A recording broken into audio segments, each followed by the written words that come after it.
With us now is former Republican Congressman Charlie Dent. Congressman, you've called this testimony, at least so far, against President Trump devastating and compelling.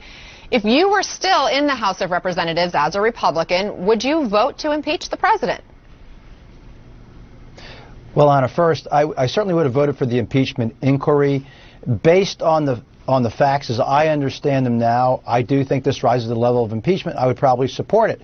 That said, I don't think the Democrats should move forward on impeachment until they hear from some of these primary witnesses like John Bolton and Mick Mulvaney and the Secretary of State himself. I think they need to close that loop. I don't think they should force this or rush this.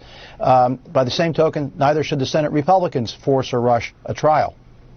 We haven't even heard Republicans expressing really concern over what came out of the past couple of weeks' hearings. Did you recognize your former Republican colleagues this past couple of weeks?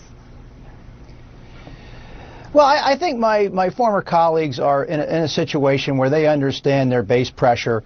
The base has not yet bolted from the president, and I think that's why they're standing with the president for the moment.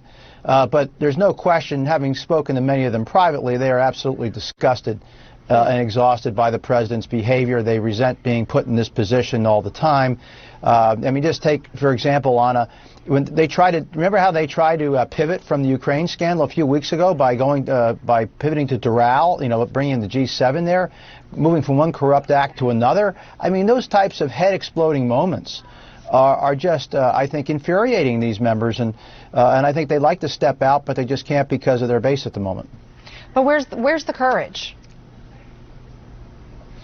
Well, look, I think a lot of members have to take a hard look at this. They can be more concerned about their election or their legacies. And I would argue to many of them, your legacy is more important than the next election.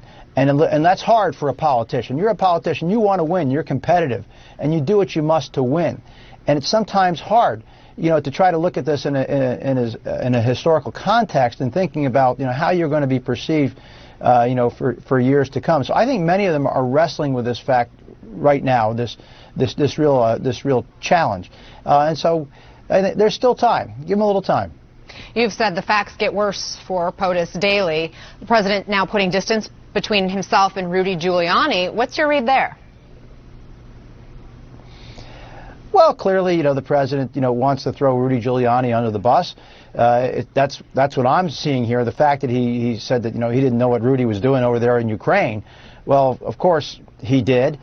So it's clear that the president, loyalty is a one-way street with him. It seems, he expects everyone to be loyal to him, and while he's not loyal to others. I mean, I think this president takes the loyalty of so many people for granted and their support. And in fact, at times he mocks their loyalty. And I think that's what's happened here with Rudy Giuliani. But hey, Rudy Giuliani may need to redeem that insurance policy he talked about a few days ago. Former Congressman Charlie Dent, we really appreciate you. We don't take you for granted, and I'm grateful to have your perspective this morning. Happy Thanksgiving. Happy Thanksgiving, Anna.